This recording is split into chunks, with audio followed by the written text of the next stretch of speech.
doorashadaas hadday beri dhacdo iyadoo halkaa la kala taagan yahay maanta la kala joogo oosan heshiis caawa iman natiijada ka soo baxdaahay maxay kula tahay sidee ansax iyo dhaqangal iyo saameyn u yeelan karaysaa muxdin aad umaasan tahay runtii arrintan waxay u muuqataa in aada loo siyaasadeeyey waxaana dee keenayo hanaanka doorashada ee loo naqshadeeyey oo ah in siyaasiyiin xildoon ah ee raba inay xildhibaano noqdaan loo kala qaybiyey kuraastii guddigii maamulayay sida uu wasiir alcadaala sheegay sida saxda ah waxay ahayd in guddiyada marka la magacaabo loo madax baneeyo isdoorashadooda iyo hanaanka maamulka kuraasta haddii marka hadda waxaa muuqata in markii horena siyaasadahaas isdiidan darteed ay laba hoggaan ku doorteen laba garab oo garabna 7 yahay garabna 4 yahay hadda u kala jaban yihiin xubnihii guddigaasna ay maaragtay kala jabkii siyaasiyiinta ay ayagana ka dhex muuqata maanta maadaama ay siyaasiyiintaas labada dhinac kasoo kala jeeda ay soo kala magacaawdeen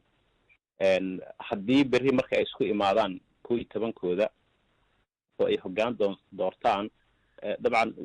aqbalaada iyo sida ay noqon doonto waxay ku xirnaan doontaa xubnaha la doortay waxyaabaha hadda dhinaca cabdi xaanshi afayeenka golaha aqalka sare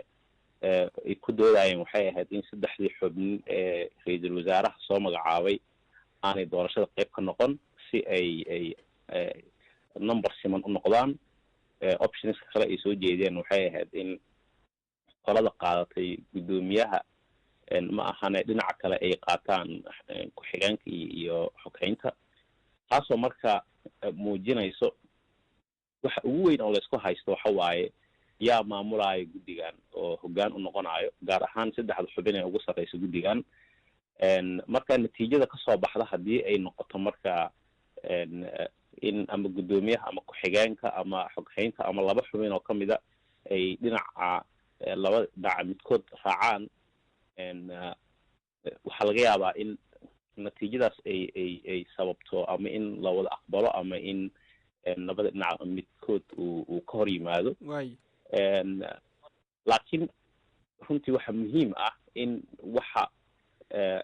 doodan dhan ay weecinaysa ay tahay si daahfuran oo xalaala in lagu doorto 57 kursi oo aqalka sare iyo golaha shacabka ah ee matalayo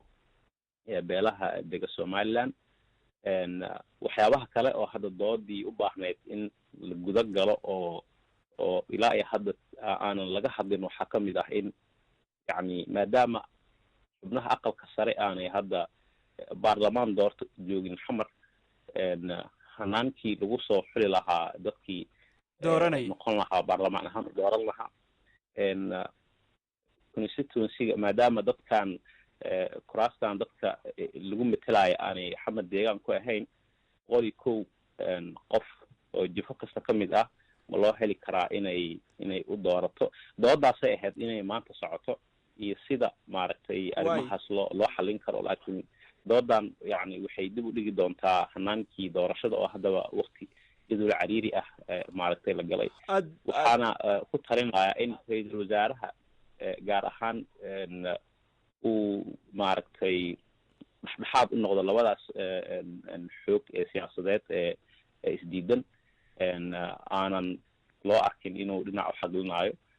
guddigaasna laga shaqeeyo inay u madax banaanaadaan maareynta kuraasta 57 ah aad baa umahadsantahay